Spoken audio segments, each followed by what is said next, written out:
우리가 살아가는 우리 시대를 묘사하고 표현하는 키워드들이 참 많은데요.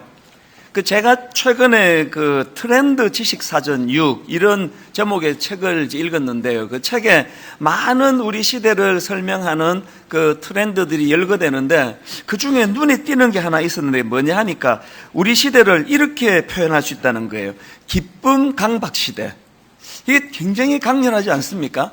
기쁨 강박 시대라는 게 뭐냐 하니까 사람들이 SNS 같은 것을 통해 가지고 내가 다른 사람들보다 얼마나 더 행복하게 사는가를 보여주려고 안간힘을 쓰는 현상, 이게 기쁨 강박 시대라는 겁니다. 그래서 전에는 가족끼리 그냥 외식하고 피자 한 조각씩 먹고 그 자체가 좋았는데 요새는 그럴 때마다 다 사진을 찍습니다. 그리고는 이제 가족들이 이러면서 이제 SNS에다 올리고, 이게 이제 우리의 행복한 모습을 이제 보여주고자 하는 현대인들의 심리 상태를 반영한 거라는 겁니다. 그러면서 전문가들이 하는 말이 이 기쁨 강박 시대를 사는 현대인들이 이 기쁨 스트레스에 시달리고 있다는 겁니다. 참, 기쁨 강박 시대는 뭐며 또 기쁨 스트레스는 또 뭡니까? 사람이라는 게 희노애락의 감정이 다 있어서 항상 기쁘기만 하는 겁니까? 제가 그 책을 읽으면서 이 시대를 설명하는 키워드가 이 기쁨 강박 시대다. 그 설명을 보면서 또 그리고 그 과정에서 나오는 게 기쁨 스트레스다. 이걸 보면서 사실 그 밑바닥에 흐르는 근본적인 전제가 뭡니까? 사실은 안 기쁘다는 거 아닙니까? 내가 별로 행복하지 않으니까 어떻게 해서라도 내가 남들보다 행복하지 않는 모습을 이제 보이면 안 된다, 이런 강박이 있는 것을 보여주는 거 아니겠습니까? 이게 참 마음을 씁쓸하게 하는 것 같습니다. 또 그런가 하면은 오늘 우리 시대의 병리 현상 중에 하나가 이 각종 중독 현상에 지금 노출되어 있는 거 아닙니까? 어린 애들은 게임 중독 문제가 보통 문제가 아니고요. 어른들은 지금 도박 중독 이런 게 지금 보통 문제가 아닙니다. 미국 같은 데는 마약 중독, 이게 지금 큰 사회적인 문제 아닙니까? 이런 각종 중독에 노출되어 있다는 것, 이게 뭘 의미하겠습니까? 최근에 제가 이 중독과 관련한 동영상 강의를 하나 들었는데요. 강사가 영국의 저널리스트라고 합니다. 요한 할이라는 분인데요. 이분이 강의한 그 강의 제목이 뭐냐? 당신이 중독에 관해 안다고 생각하는 모든 것은 잘못되었습니다. 이 굉장히 도발적인 제목 아닙니까? 보니까 그 강의에서 심리학자입니다. 브루스 알렉산더 교수가 했던 쥐공원 실험을 소개하는 대목이 나오는데요. 이 쥐공원이 뭐냐 하면은 보통 이제 마약이 얼마나 중독성이 강한가 이런 거를 이제 보여줄 때 쥐를 가지고 실험을 하지 않습니까? 쥐에게 이제 마약 주사를 놓고 나서 보면은 그다음부터 이 쥐가 마약만 찾더라. 이제 이런 걸 가지고 이 마약이 굉장히 중독성이 강하다는 걸 이제 증명하곤 하는데요. 이 브루스 교수의 주장에 의하면은 그게 꼭 마약의 성분만은 아니라는 거예요. 그러면서 이제 자기가 실험한 거를 소개를 하는데요. 한 200제곱미터의 쥐들 입장에서 굉장히 쾌적한 넓은 공간을 마련하고 그 공간에다가 쥐들이 아주 좋아하는 이 쥐 공원을 만들어 준다는 거예요. 그리고 그 안에다가 쥐들이 좋아하는 치즈 그런 음식들하고 또 쥐들이 좋아하는 이 밝은 색의 공, 이런 것들을 이제 비치해 두고요. 그리고는 또 암컷과 더불어서 마음껏 번식할 수 있도록 본능에 따라 그냥 번식할 수 있도록 또 그렇게 이제 암컷을 또 거기다가 풀어놓는 겁니다. 그야말로 쥐들이 좋아하는 요소는 다 갖다는 천국 같은 곳이에요. 쥐 입장에서. 그렇게 쥐 공원을 만들어 줬더니 이제 실험을 하기를 그렇게 이제 쥐 공원에서 놀고 있는 이 쥐들에게 마약을 줬다는 거예요. 그랬더니 너무 행복한 공간에서 잘 살고 있는 쥐들이 그 마약을 다 거부하더라는 거예요. 그리고 또 이런 실험도 있습니다. 이것도 이제 그 앞에서 말한 쥐 공원하고 그 연관이 있는데요. 이번에는 이제 쥐를 이제 각각 32마리의 쥐를 16마리씩 두 그룹으로 나눕니다. 한 그룹은 방금 설명해 드렸던 그 쥐천국 같은 그런 공원에다가 이제 풀어놓고, 나머지 16마리의 쥐는 이제 일반적인 그냥 이제 보통과 똑같은 그런 곳에다가 16마리를 이제 풀어놓고는요, 두 그룹 다 이제 그 물에다가 그 모르핀 또 당분 이런 거를 섞은 마약 음료를 이제 주었다는 거예요. 그랬더니 놀랍게도요, 이 일반 공간에다가 그 풀어놓은 16마리 쥐는 예외 없이 다 그 마약 음료를 마시더라는 거예요. 그런데 이쪽에 그 쥐 공원에다가 풀어놓은 16마리 쥐들은 그 마약 음료 마시기를 거부하더라는 겁니다. 이게 참 그 재밌지 않습니까? 그 또 비슷한 실험이 하나 더 있는데요. 이제 이번에는요, 이미 마약에 중독된 쥐예요. 이미 마약에 중독된 쥐들을 가지고 그 너무나 그 행복한 쥐 공원에다가 풀어놓고는, 그리고 이번에도 이제 마약 음료와 또 음식 이런 거를 넣어줬더니요, 마약에 중독된 쥐니까 처음에는 그 마약 음료를 마시는 이런 경우가 있었다는 거예요. 그런데 시간이 가면 갈수록 점점 더 이제 이 마약 음료를 마시는 것들이 급격히 줄어들더니 급기야 나중에는 이제 그 마약 음료를 안 마시더라는 겁니다. 치료가 됐다는 거 아닙니까? 이런 일련의 실험들을 가지고 그 브루스 교수가 입증하고자 하는 게 뭡니까? 이 마약이라는 그 약 자체가 가진 성분도 물론 그 중독성이 있는 독하고 강한 것이겠지만, 그러나 이것보다도 더 마약에 끌릴 수밖에 없는 것은 이게 환경의 문제라는 거예요. 환경. 이걸 뒤집으면 어떤 결론이 납니까? 요즘에 사람들이 저렇게 자꾸 무엇에 중독이 된다는 거는 그 내면에 채워져야 되는 뭐가 결핍되니까, 안 채워지니까 일어나는 현상이라는 결론이 도출되는 거 아닙니까? 저는 그 브루스 교수의 그 쥐 공원 실험이 굉장히 인상적이었는데요. 제가 그 브루스 교수의 쥐 공원을 생각해 보니까요, 그 쥐들에게 그 쥐 공원이 우리 인간들로 말하면 그 에덴 동산 아닙니까? 하나님이 우리 인간을 창조하시고 에덴 동산으로 우리를 인도하셨지 않습니까? 사실 여러분, 에덴 동산할 때 이 에덴이라는 단어 자체가요, 기쁨, 즐거움 이런 뜻이에요. 그러니까 하나님이 우리를 창조하시고 기쁨의 동산으로 우리를 인도한 겁니다. 그런데 우리가 범죄함으로 하나님과의 관계가 깨져버림으로 그 기쁨의 동산에서 쫓겨난 거 아닙니까? 왜 이렇게 쾌락에 탐닉합니까? 왜 쾌락에 이렇게 목말라 합니까? 우리가 그 기쁨의 동산에서 쫓겨나서 그런 거 아닙니까? 그 쥐들조차도 그런 쾌적한 환경 속에 노출이 되니까 마약도 거부한다는데, 그것보다 훨씬 그 존귀한 존재인 우리가 그런 저급한 그 욕망에 끌려다닐 수밖에 없는 거는 오늘 우리가 에덴 동산에서 쫓겨났기 때문 아닌가 하는 거예요. 그래서 제가 이런 생각을 하다가 보니까 그 시편 51편 말씀이 불쑥 떠오르는데요. 여러분, 시편 51편은 다 아시지만 다윗이 그 바세바를 성적으로 죄를 짓고 남의 한 가정을 완전히 그냥 파괴시켜버린 짓을 하고 난 이후에 그게 얼마나 무서운 죄라는 것을 자각하고 고통하면서 쓴 시거든요. 자, 시편 51편 중에 11절 12절을 보십시오. 지금 다윗이 뭘 고통하며 회개하는지 한번 보시기 바랍니다. 나를 주 앞에서 쫓아내지 마시며 주의 성령을 내게서 거두지 마소서.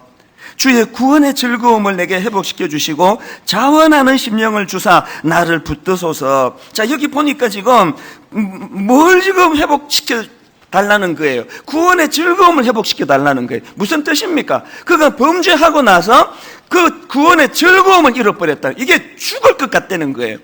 여러분 한번 생각을 해보세요. 다윗은 왕이에요.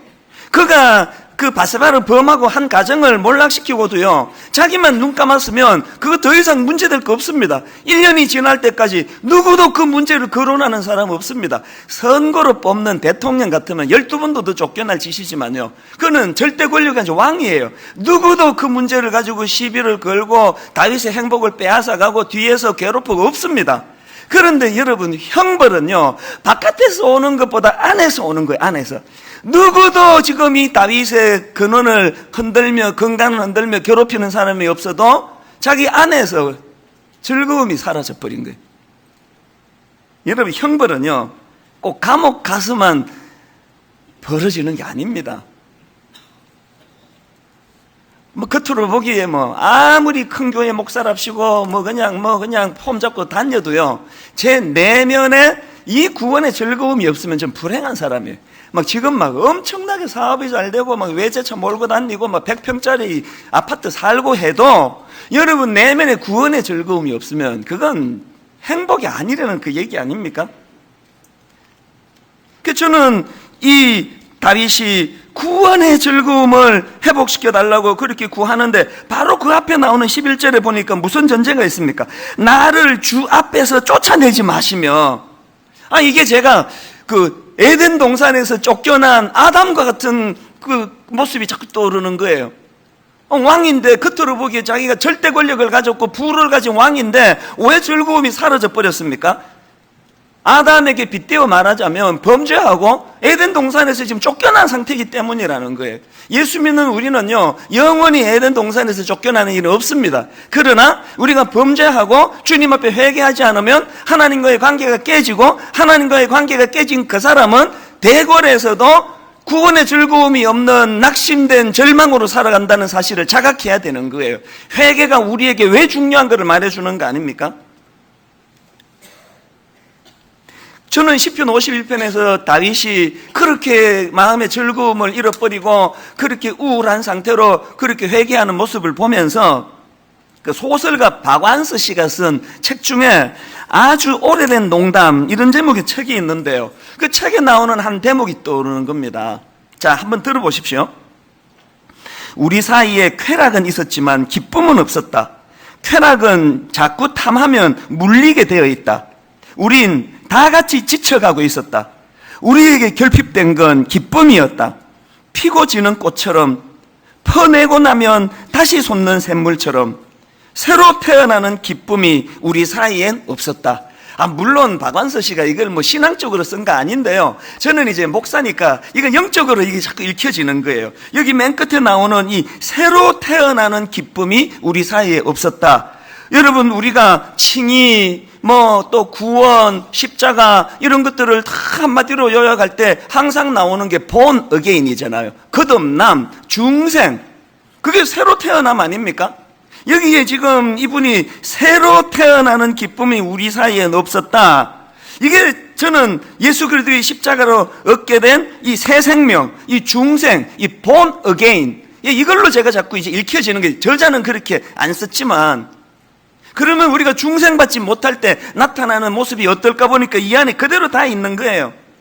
또 내가 중생을 경험하고 칭의를 통해 예수 그리스도가 날 위해 십자가 지셨다는 걸 믿음으로 그것을 받을 때 내가 새로운 삶이 주어질 때, born again 될 때 내 삶에 어떤 일이 일어나는가, 바로 이 글에 다 나옵니다. 이렇게 되어 있는 거예요.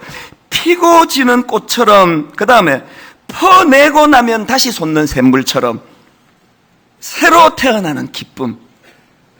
여러분에게 이 기쁨이 있습니까? 너무 멋진 문장이에요. 여러분, 남만 예수 잘 믿어도요, 이 악한 세상을 살다 보면 악한 사람 때문에 상처를 받는 일이 있고요, 물질적으로 어려움에 빠져서 잠이 안 올 때가 있고요, 병을 만나가지고 두려움에 수술을 앞두고 두려움에 빠질 때가 있습니다. 너무너무 마음이 낙심된 상태로 잠자리에 들어갈 때가 있습니다. 그러나 오늘 진짜 구원의 감격을 경험한 사람들은 이 문장 그대로예요. 피고 지는 꽃처럼, 퍼내고 나면 다시 솟는 샘물처럼. 사단이 어젯밤에 내 기쁨을 다 퍼가버렸어요. 너무너무 마음이 낙심이 돼서 그렇게 잠자리에 들어갔습니다. 여러분, 그 짧은 밤 사이에 뭔 일이 일어났는지 분명히 내 영혼이 기쁨의 샘이 고갈이 됐는데 자고 나면은 금방 채워져가지고 어제 언제 그랬냐는 듯이 또 기쁨으로 하루를 시작할 수 있는 겁니다.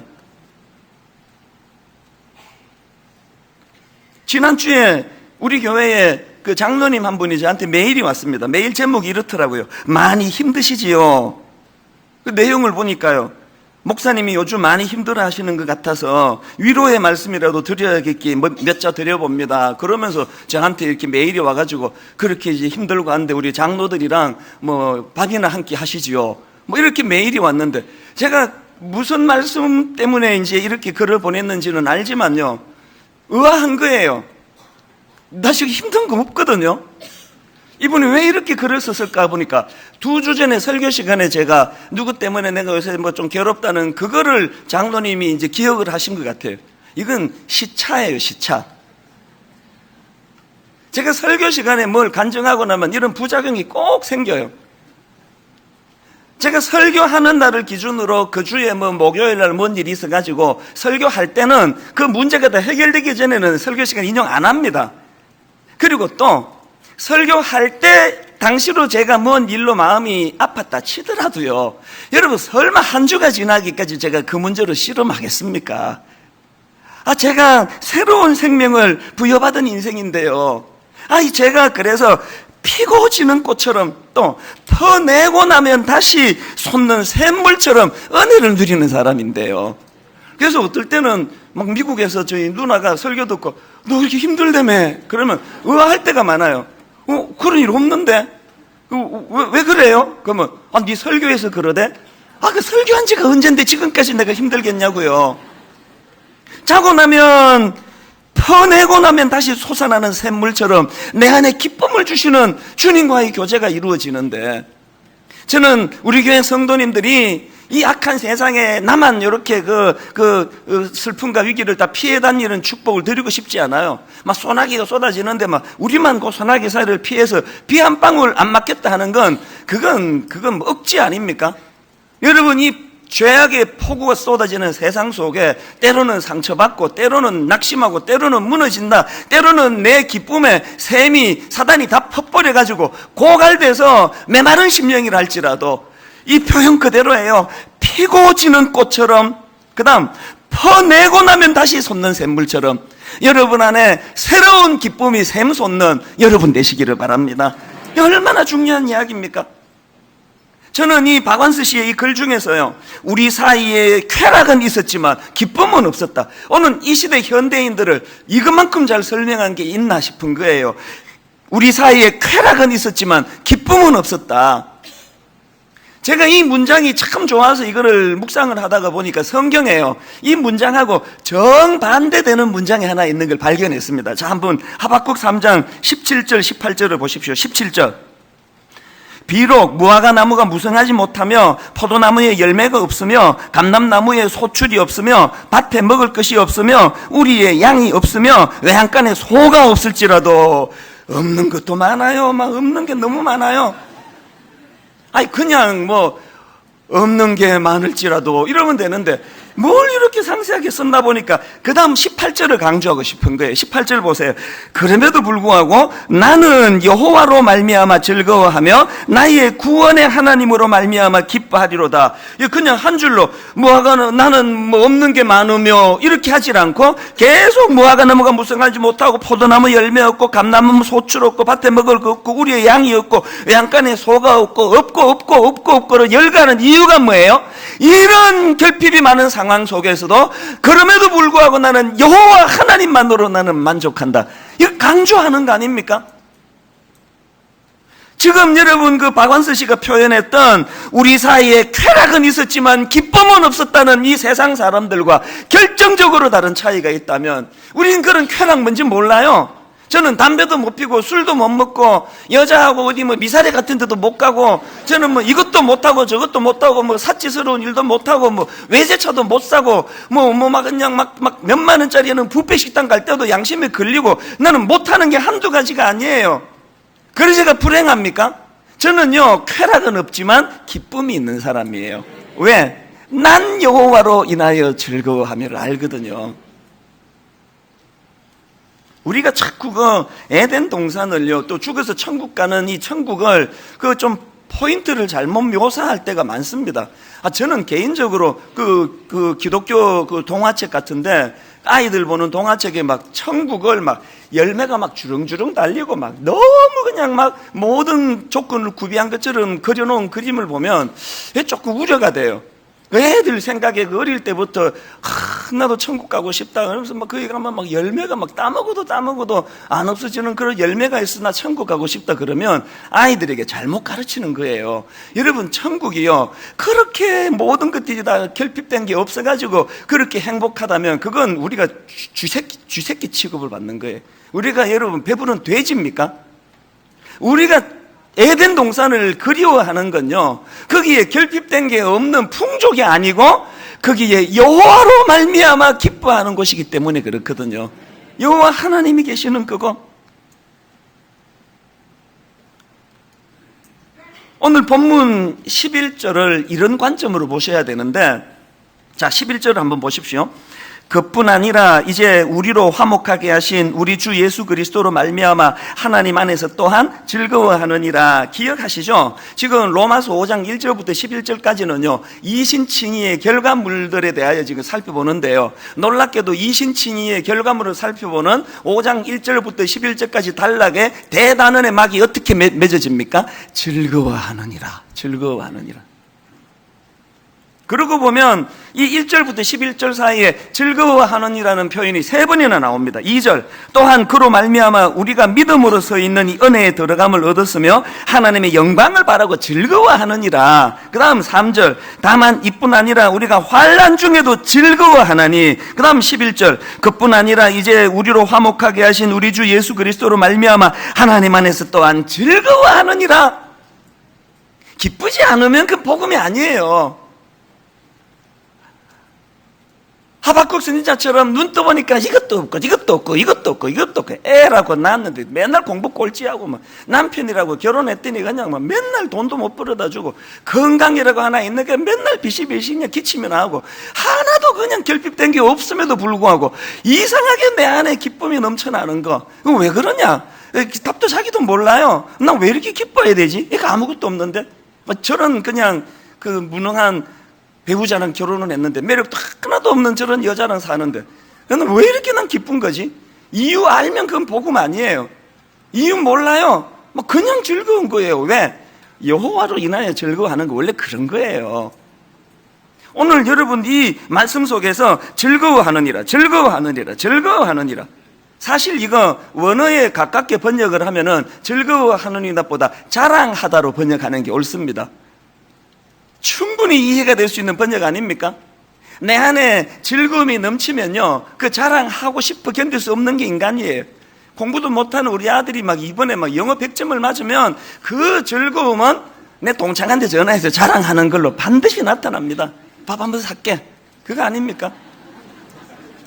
오늘 우리가 전도의 문이 막혔다, 전도가 안 된다, 교회는 맨날 기존 신자만 등록한다, 이게 오늘 우리의 이 한국 교회에 지금 영적인 문제가 있다는 걸 말해주는 거 아닙니까? 즐거움이 넘쳐나는 건 자랑하는 거예요. 꼭 뭐 그냥 전도 집회가 있어서 전도지 들고 하는 전도 말고요, 내 내면의 기쁨. 그러니까 여러분 동창이 쟤는 진짜 이상하다. 남편이 이번에 직장에서 쫓겨나고 애는 지금 사무소에 또 실패하고 지금 뭐 그냥 건강은 잃어가지고 맨날 골골 하는데 도대체 쟤는 뭐가 저렇게 즐거운지 몰라. 그게 전도예요, 그게. 그리고 또 한 가지 더 기억하셔야 될 거예요. 여러분 이 11절 말씀이 살아나면은요 반드시 별책 부록처럼 따라오는 게 하나 있습니다. 그게 뭐냐? 자, 에베소서 2장 13절 한번 보십시오. 이제는 전에 멀리 있던 너희가 그리스도 예수 안에서 그리스도의 피로 가까워졌느니라. 이게 지금 로마서 5장 1절부터 11절을 요약해 놓은 것 같은 말씀이에요. 그랬더니 14절에 별책 부록이 따라옵니다. 그는 우리의 화평이신지라 둘로 하나를 만드사 원수된 것 곧 중간에 막힌 담을 자기 육체로 허시고. 자, 이걸 표준세 번역으로 보면 더 쉽게 이해합니다. 그리스도는 우리의 평화이십니다. 그리스도께서는 유대 사람과 이방 사람이 양쪽으로 갈려져 있는 것을 하나로 만드신 분입니다. 그분은 유대 사람과 이방 사람 사이를 가르는 담을 자기 몸으로 허무셔서 원수된 것을 없애시고. 별책 부록 아시겠죠? 하나님과의 관계가 회복이 되고 하나님으로 인해 즐거워하는 사람에게는 원수되었던 나하고 저 사람 사이에 담이 허물어지는 열매가 나타난다는 거예요.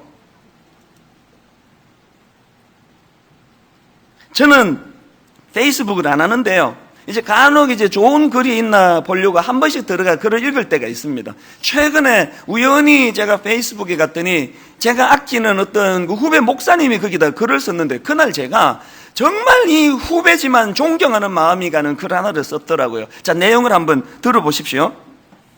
제 페이스북 친구들께 한 가지 알립니다. 그리고 관로하고요. 이것은 개신교인인 친구들께만 드리는 말씀입니다. 이게 중요한 거예요. 관로하고요. 이것은 개신교인인 친구들께만 드리는 말씀입니다. 저는 개신교회의 목사로서 개신교회가 너무도 부패하고 타락해서 분노로 가득 차도 그 교회의 일원으로서의 책임감과 아픔을 가지고 있습니다. 그러나 페이스북에서는 개신교인이요 더욱이 신학을 공부한 목사라 하면서 너무도 조롱과 비아냥이 넘칩니다. 조롱과 비아냥이 자신을 정당화한다고 생각하는 걸까요?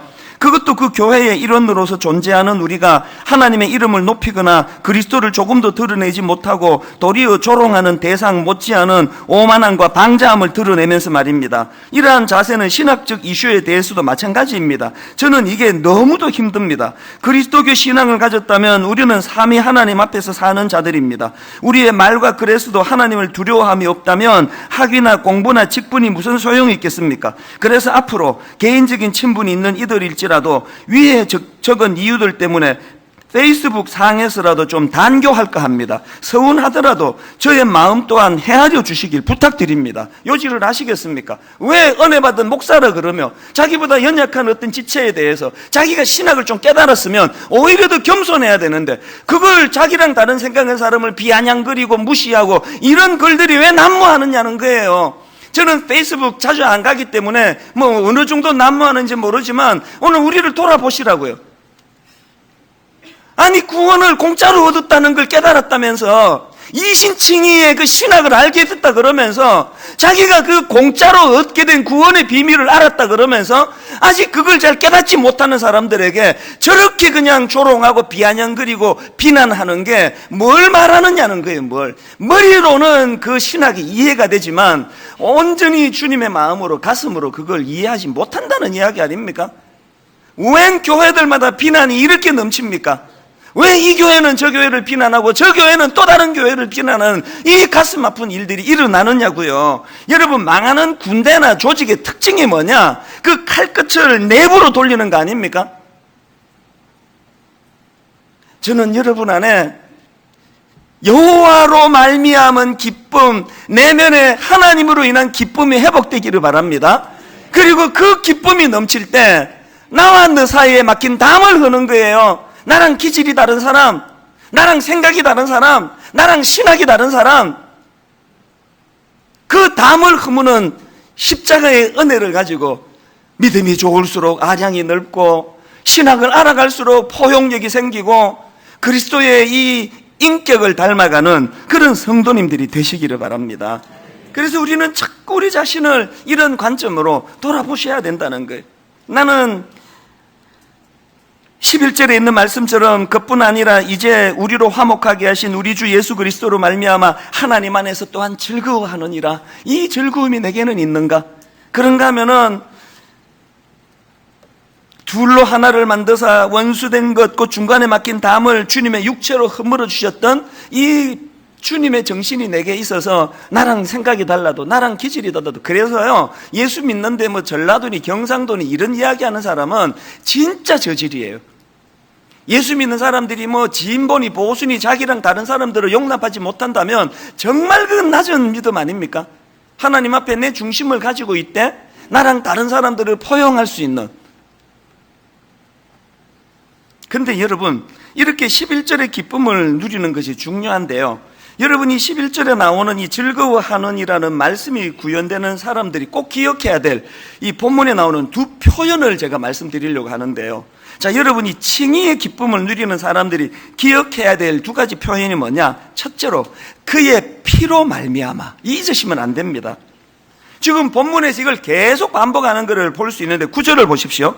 그러면 이제 우리가 그의 피로 말미암아 의롭다 하심을 받았으니, 그럼 또 나오네요. 더욱 그로 말미암아 진노하심에서 구원을 받을 것이라. 10절 곧 우리가 원수 되었을 때에 그의 아들의 죽으심으로 말미암아 하나님과 화목하게 되었은즉 화목하게 된 자로는 그 다음에 더욱 그의 살아나심으로 말미암아 구원을 얻을 것이니라. 11절 그뿐 아니라 이제 우리로 화목하게 하신 우리 주 예수 그리스도로 말미암아 하나님 안에서 또한 즐거워하느니라. 심지어는 1절에 맨 첫 출발이 이렇습니다. 우리 주 예수 그리스도로 말미암아. 지금 전체 6번에 걸쳐서 말미암아, 말미암아, 말미암아, 말미암아, 말미암아, 말미암아. 이 모든 말미암아의 주인공을 보니까 예수 그리스도예요. 주님의 십자가예요. 뭘 의미합니까? 그리고 여러분 9절에 나오는 그의 피로 말미암아라는 표현이 뭘 의미합니까?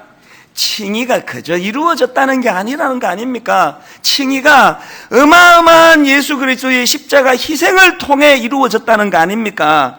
그래서 저는요, 이것과 관련해 가지고 지난 한 주 내내 내 마음에 맴도는 성경 구절이 하나 있었습니다. 다락방에서 지난주 나누는 것 중에 하나인데 요한복음 19장 23절이에요. 군인들이 예수를 십자가에 못 박고 그의 옷을 취하여 네 깃에 나누어 각각 한 깃씩 얻고 속옷도 취하니, 그 다음 보세요. 이 속옷은 호지 아니하고 위에서부터 통으로 잔 것이라. 이 구절이 뭘 말하는 겁니까? 지금 여러분 군인들이 예수님의 겉옷뿐 아니라 속옷도 취했다는 게 뭘 의미하느냐고요. 쉽게 말하면 예수님이 십자가에 벌거벗겨진 상태로 매달려 있었다는 거예요. 그 성화에 예수님께서 자색으로 된 팬티를 입고 이렇게 있는 거는요, 그건 민망해서 갖다 붙인 것이 성경적 아니에요. 인간은 인격을 가졌기 때문에요, 누가 저한테 그냥 밥 한 끼 안 사주는 거 상처가 안 되는데요, 제가 수치심을 느끼면 견디기가 어려워요. 제가 그 조롱을 당하고 수치심을 겪는 건 밥 한 끼 굶는 게 훨씬 낫습니다. 예수님이 육신적으로 고통당하신 것만 초점을 두시면 안 됩니다. 주님이 그 수치의 상태에 빠지신, 수치, 벌거벗겨 매달려 계시는 수치 당하신 주님, 이것이 제가 지난주 왜 묵상의 포인트가 됐느냐 하면은 한번 생각해 보세요. 지금 이 요한복음은요, 예수님을 조롱하려고 쓴 책이 아니에요. 원수가 예수님 그냥 조롱하려고 쓴 게 아니고 사랑하는 예수님의 제자 요한이 쓴 책이에요. 그러면 이렇게까지 상세하게 묘사할 필요 있습니까? 제가 옥하는 목사님 일대기를 제가 이제 자서전을 제가 만약에 쓰고 있다면, 자서전은 본인이 쓰는 거고, 제가 옥 목사님의 그 전기를 내가 쓰고 있다면, 옥 목사님 목회하는 중에 원수들에게 막 엄청나게 조롱당하는 일이 있었다고 한다면, 제가 막 팬티까지 다 벗겨지는 일을 당했다, 이런 것까지 써야 옳습니까? 뭘 말하는지 아시겠습니까? 요한이 꼭 그 주님의 수치를 이렇게까지 그냥 까발켜야 되겠냐고요. 여러분, 이렇게까지 까발켜야 되는 게 복음이라는 거예요. 그거 왜 그렇습니까? 보통 여러분 그 칭의를 설명할 때 위대한 교환이라는 표현을 쓰는데 루터가 쓴 표현이에요. 위대한 교환이 뭐냐? 여러분, 이 칭의는 크게 두 가지 요소로 구성되어 있는데, 쉽게 말하면요, 더러워진 죄의 옷을 벗겨내는 거, 그게 다가 아니에요. 예수 그리스도의 의의 옷을 새로 덧입는 거, 이 두 가지를 해주신 게 칭의예요. 우리의 더러운 죄의 옷을 벗겨내는 것만이 복음의 요소가 아니에요. 예수 그리스도의 의의 옷을 덧입혀야 돼요. 이걸 묘사한 게 위대한 교환이에요. 예수 그리스도께서 당신의 의로운 의복, 의로운 옷을, 죄인된 우리의 옷을 벗겨내시고 우리에게 의로운 옷을 입혀주시고, 주님은 그 더러운 죄인의 옷을 입으시고 죄인의 자리에, 십자가의 자리에 서신 거예요. 이걸 위대한 교환이라 그럽니다. 그러니까 주님께서 십자가 지신 의미가 뭐라고요? 그냥 그날 침뱉음 당하고 그냥 창에 찔리고 아프고 못 박히고 이것만이 아니라 우리가 범죄함으로 겪어야 될 수치를 주님이 거룩한 교환으로 감당하신 거예요. 주님의 십자가가 아니었으면 내 자식들 앞에서 저의 범죄함으로 수치의 자리에 빠질 수밖에 없는 저예요. 주님께서 위대한 교환으로 주님께서 그 수치를 가져가 주신 거예요.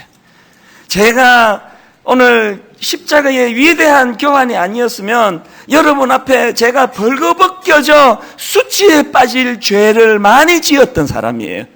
그런데 오늘 주님의 위대한 교환의 은혜를 힘입어 가지고 담대히 말씀을 전하고 있는 거거든요.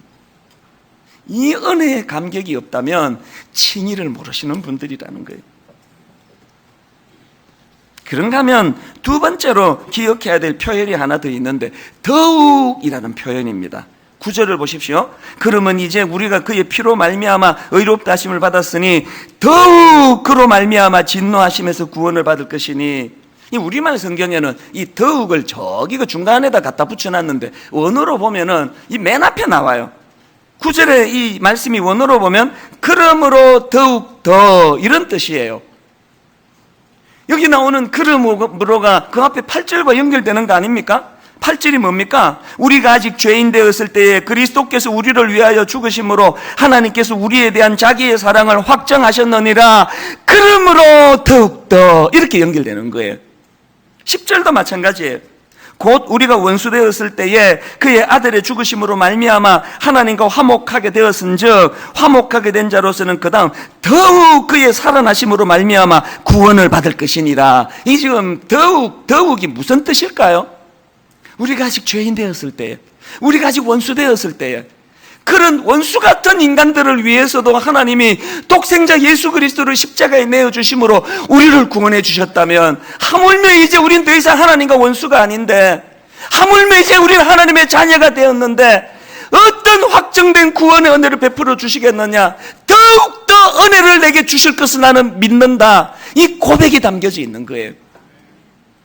제 20살 시절에 하나님을 조롱하고 삿대질을 하고 당신같이 무능한 신에게 내가 님자를 붙이지 않겠다는 이런 천인공란 짓을 저지를 그때도 사랑으로 저를 내치지 않으셨는데, 오늘 제가 그래도 부족하지만 목사로서 주님의 영광을 드러내려니 하고 있는 지금 더욱더 은혜를 주시지 않겠습니까? 이 확신이 우리에게 있어야 된다는 거예요. 그래서 저는 이 본문을 묵상하는데 로마서 8장 32절이요. 자기 아들을 아끼지 아니하시고 우리 모든 사람을 위하여 내주시니가 어찌 그 아들과 함께 모든 것을 우리에게 주시지 않겠느냐. 내용은 좀 다르지만 더욱더의 은혜는 공통점이에요.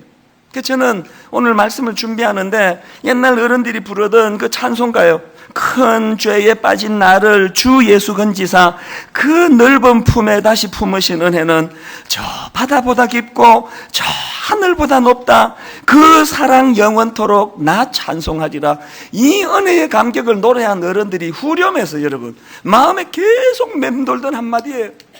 날로 더욱 귀하다. 날로 더욱 귀하다.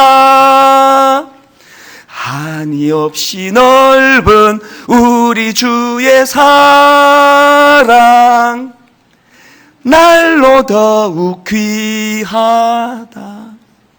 그러므로 더욱더의 은혜예요. 그래서 우리나라 분들이 이 은혜를 모르니까 나이가 조금 들면은 막 그 힘들어하고 막 여자분들 특히 막 주름 생기면 막 괴로워하고 막 그냥 뭐 등산 가는데도 막 그냥 그 무슨 IS 대원처럼 해가지고 얼굴 다 가리고 다니고. 근데 길 가다가 많이 봤어요. 막 이러면서 뭐 주름진 거 펼라 그러고 이런 거를 보면 너무 안쓰러워요. 막 주름 생기면 또 막 그냥 성령 외과 가가지고 막 또 주름 펴고 그래가지고 어떤 분은 막 주름을 하도 땡겨가지고 배꼽이 지금 여기 와 있다 그러죠. 너무 땡겨가지고. 나이 들면 그렇게 힘드는 일입니까? 여러분 늙어감이 얼마나 아름다운지 아십니까? 더욱더 20대 때 그렇게 믿음도 없는 나 같은 걸 어떤 사랑으로 나를 인도해 주셨는데, 30대 때 나를 목회자의 길로 인도해 주셨는데, 40대 때 분당 우리 교회로 인도해 주셨는데, 50대 때 이렇게 풍성한 은혜를 주셨는데, 갈수록 풍성해지시는 더욱더의 은혜가 제게 있는데 내 60대는 또 얼마나 아름답겠습니까? 외모는 늙어가는지는 몰라도 더욱더 결론을 맺으려고 하는데요. 지난주 우리 집에 나온 그 대문짝방에 나온 우리 강춘봉 집사님 사진 여러분 보셨을 거예요. 그 어른은요, 저희 어머니랑 동갑이세요. 1926년생, 만 90세, 우리나라 나이로 92세. 이 할아버지 사진이 나와 있는데 저는 이 어른을 내 진심으로 존경합니다. 여러 번 제가 말씀드렸지만 그 글에 보니까 이렇더라고요.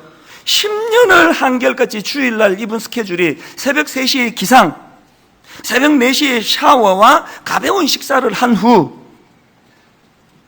그 이른 새벽에 교회로 발걸음을 돌려 저 연세 드신 어른이 우리 저 체육관에 일부 예배 전에 의자를 정리하는 일을 10년을 하셨답니다. 그 어른의 인터뷰가 나온 머리 기사가 이렇게 돼 있네요. 90평생의 내 소감이요 감사뿐입니다. 또 이런 타이틀이 있네요. 내 평생의 감사는 예수 그리스도입니다. 저는 여러분의 90이 여러분 인생의 연세 드심이 이 어른의 고백과 같은 고백이 나오는 인생이 되기 바랍니다. 90평생의 내 소감이요 감사뿐입니다. 그 감사의 내 평생의 감사는 예수 그리스도입니다. 오늘 이 말씀을 기억하시면서 여러분 우리 151번 찬송가 151장이에요. 만왕의 왕 내 주께서 왜 고초당했나? 십자가 내가 처음 볼 때에 나의 마음에 큰 고통 사라져. 우리 가사를 생각하시면서 오늘의 말씀을 기억하시면서 우리 이렇게 찬양합니다. 만왕의 왕 내 주께서 만왕의 왕 내 주께서 왜 고초당했나? 이 벌레 같은 날 위해 이 벌레 같은 날 그 보혈 흘렸네. 그 보혈 흘렸네. 십자가 내가 처음 볼 때에 나의 마음의 큰 고통 사라져. 오늘 믿고서 내 눈 빨갛네. 참 내 기쁨 영원하도다. 십자가 내가 처음 볼 때에 나의 마음의 큰 고통 사라져. 오늘 믿고서 내 눈 빨갛네. 참 내 기쁨 영원하도다.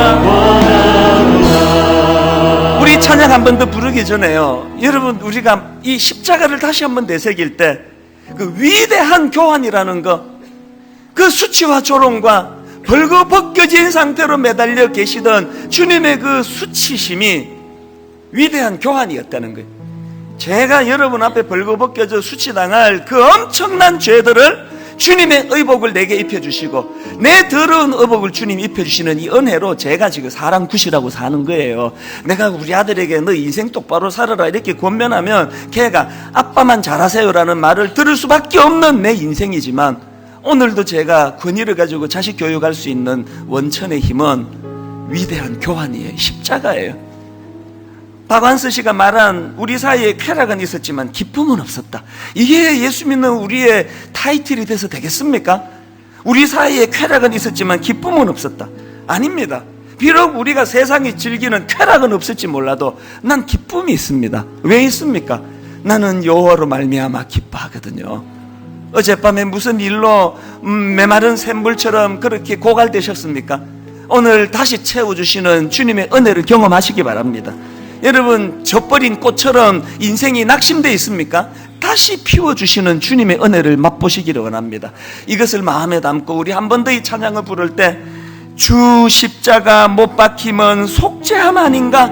우리 이 십자가 은혜를 감격하며 2절 이렇게 찬양합니다. 주 십자가 못 박힘은 속죄함 아닌가?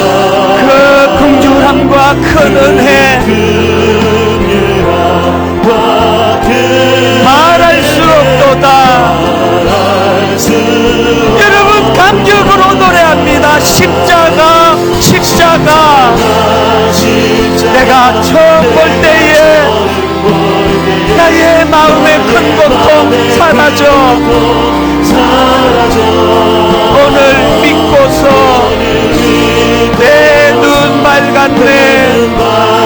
참 내 기쁨 영원하도다. 다시 한번 주 십자가 못 박힘은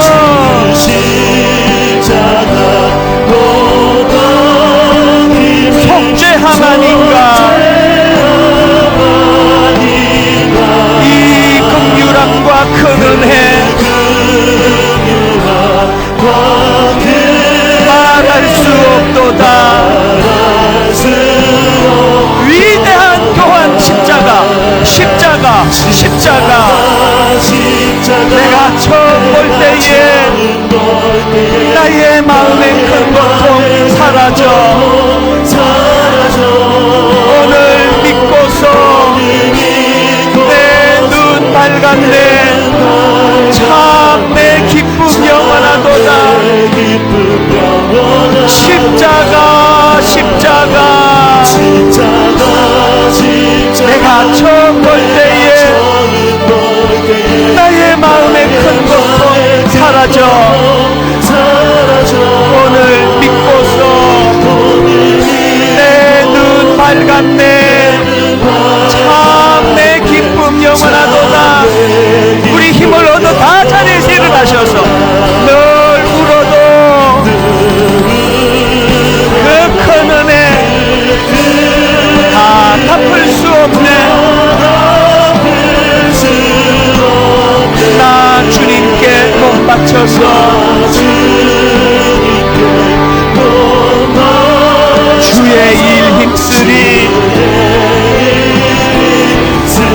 주님의 위대한 교환 십자가, 십자가. 내가 처음 볼 때에 나의 마음의 큰 고통 사라져. 오늘 믿고서 내 눈 밝았네. 참 내 기쁨 영원하도다.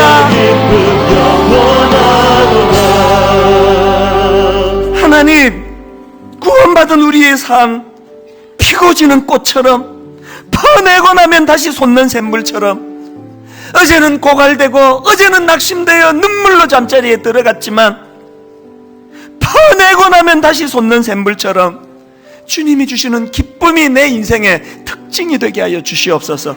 오늘의 내 어두운 마음을 몰아내는 복음의 능력을 맛보아 알기를 원합니다. 오늘 말씀을 생각하면 우리 통성으로 같이 아버지 구원의 즐거움을 회복시켜 주시옵소서. 우리 한 목소리로 같이 기도하시겠습니다. 살아계신 하나님 아버지, 하나님의 은혜를 이 시간 말로 다 할 수 없는 십자가의 그 은혜를 이 시간 내 마음에 묵상합니다.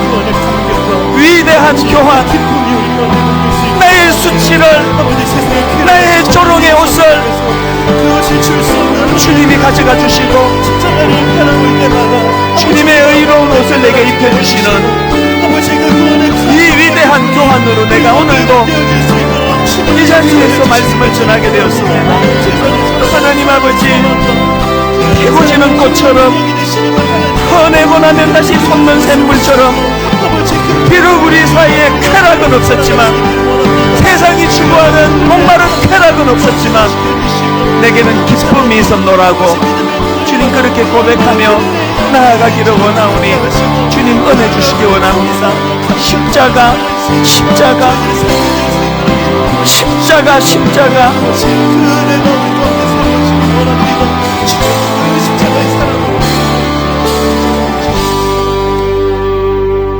하나님 아버지, 참으로 악한 세상을 살아가다 보니 나를 괴롭히는 사람들 때문에 번민에 빠질 때가 있고, 물질적으로 어려움을 겪어 참 고통에 빠질 때도 있고, 하나님 원치 않는 악한 병마로 말미암아 육신적인 질병으로 깊은 시름에 빠질 때도 있지만, 그렇게 마음이 낙심되고 우울할 때마다 십자가, 십자가, 나의 마음의 큰 고통 사라져 이 위대한 십자가 은혜와 능력을 경험하는 저희들 되기를 원합니다.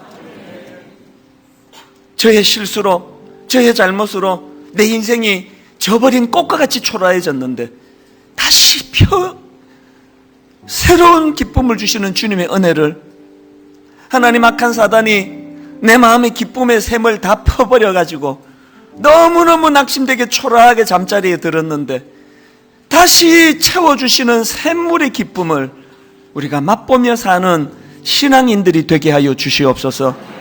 구원의 감격, 즐거움, 십자가의 기쁨이 오늘의 어둡고 우울한 내 마음을 걷어내는 능력인 것을 이번 한 주 내내 맛보는 놀라운 주님의 자녀들 되게 하여 주시옵소서.